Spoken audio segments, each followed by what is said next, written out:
Hi, this is the TCL TAB 10 second generation, and I'll show you how to activate Hey Google or Google Assistant option on this device.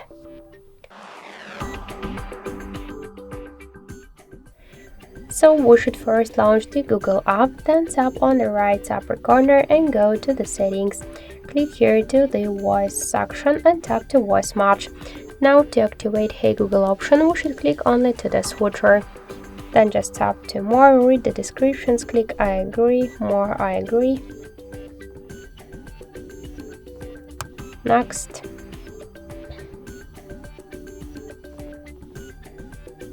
Next, more I agree.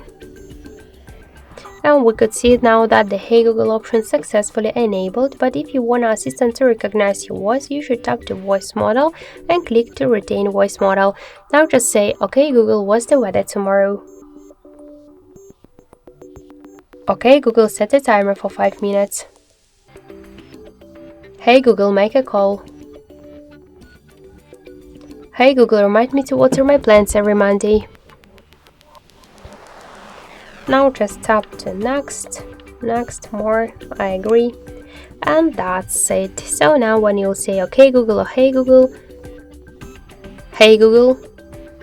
you could see that this option successfully enabled. So thank you for watching, and if you like this video, leave thumbs up and subscribe.